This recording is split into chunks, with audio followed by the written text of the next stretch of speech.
राधे राधे। कैसे हैं आप लोग? ईश्वर कृपा से आप सब अच्छे होंगे। ईश्वर सब पे कृपा बनाए रखे, सबका कल्याण करे। आज हम बताने जा रहे हैं कार्तिक महात्म का 8वां अध्याय। वह इस प्रकार है। नारद जी ने कहा, हे राजन, अब मैं कार्तिक मास के इस व्रत का उद्यापन विधि बताता हूँ, ध्यान पूर्वक सुनिए। व्रती को चाहिए कि कार्तिक मास में शुक्ल पक्ष की चतुर्दशी को व्रत के संपूर्ण फल की प्राप्ति के लिए तथा विष्णु की प्रसन्नता के लिए उद्यापन करें। तुलसी के ऊपर चंदोबा बनावें, बंधनवार व फूलों से सुसज्जित करें। चंवर से सुशोभित मंडप बनावें। चारों दरवाजों पर मिट्टी के बने हुए पुण्यशील, सुशील, जय और विजय 4 द्वारपालों को अलग अलग बैठावें। तुलसी की जड़ों में 4 रंगों द्वारा सर्वतोभद्र चक्कर बनावें। उसके ऊपर पंचरत्न नारियल रखें और शुद्ध वस्त्र से कलश को ढकें। फिर भगवान विष्णु का पूजन करें। द्वादशी को भगवान विष्णु जागे थे।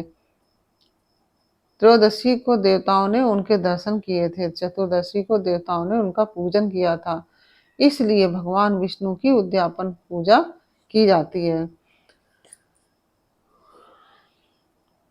उस दिन संयम और शांत चित्त से व्रत करना चाहिए। अपने गुरु की मूर्ति बनाकर षोडोपचार तथा विविध नैवेद्य आदि से भगवान का पूजन करें। विविध प्रकार के वाद्यों के साथ कीर्तन करता हुआ उस रात्रि का जागरण करें। जो प्राणी श्रद्धा पूर्वक भगवान का कीर्तन करते हैं, उन लोगों के 100 जन्मों के पाप धुल जाते हैं।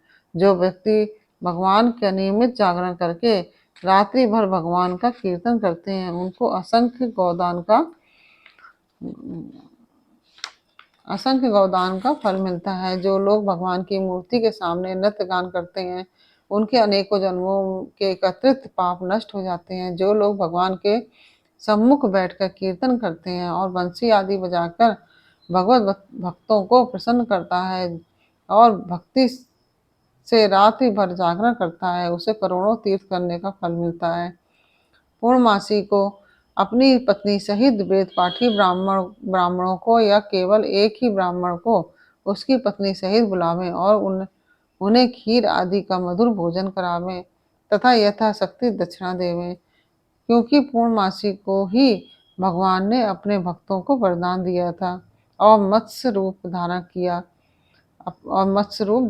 था। अतएव उस दिन जो दान, हवन, जप आदि भगवान विष्णु के निमित्त किया जाता है, वह अच्छे फल देने वाला होता है। इसलिए व्रती 3 या 1 ब्राह्मण को सपत्नीक सामर्थ्य अनुसार भोजन करावे।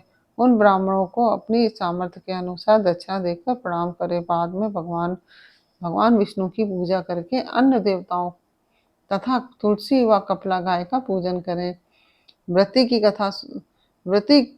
की कथा सुनाने वाले गुरु व उपरोक्त ब्राह्मणों को वस्त्र आभूषण आदि से पूजन करके उनसे क्षमा प्रार्थना करें। प्रार्थना के मंत्र का अर्थ यह है, आप सब लोगों की अनुकंपा से मुझ पर भगवान सदा प्रसन्न रहें। इस व्रत को करने से मेरे 7 जन्मों के किए हुए पाप नष्ट हो जाएं और मेरी संतान चिरंजीवी हो। इस पूजा के द्वारा मेरी सभी इच्छाएं पूर्ण हो। मेरी मृत्यु होने के बाद मुझे अतिशय दुर्लभ विष्णु लोक प्राप्त हो। व्रत करने वाला इस प्रकार ब्राह्मणों से क्षमा की प्रार्थना करे और उनको प्रसन्न करके विदा करे। पूजा की सारी वस्तुओं के साथ गाय भी गुरु को दान में दे। पश्चात घर वालों और मित्रों के साथ स्वयं भोजन करे। कार्तिक और माघ के उद्यापन के नियम इसी प्रकार बतलाए गए हैं। इस तरीके से जो प्राणी कार्तिक मास का व्रत और उद्यापन करता है, वह पाप रहित होकर मनवांछित कामनाओं को प्राप्त करता है। इस प्रकार यह 8वां अध्याय पूर्ण हुआ। और आपको यदि अच्छा लगा हो यह अध्याय पाठ इसका, तो आप वीडियो को लाइक शेयर अवश्य कर दीजिए और कमेंट बॉक्स में हमें ज़रूर बताइए कि आपको कैसा लगा। और यदि अच्छा लगा हो तो लाइक शेयर कीजिए, और यदि आपने हमारे चैनल को सब्सक्राइब नहीं किया है तो प्लीज़ हमारे चैनल को सब्सक्राइब कर लीजिए और बेल आइकन बटन अवश्य दबा दीजिए, जिससे कि हमारे आने वाले सारे वीडियोस आपको प्राप्त हो सकें। और इसी के साथ ही हम आपसे अनुमति चाहेंगे। फिर मिलते हैं आपसे अगले वीडियो में एक नई जानकारी, एक नई कहानी के साथ। तब तक के लिए राधे राधे।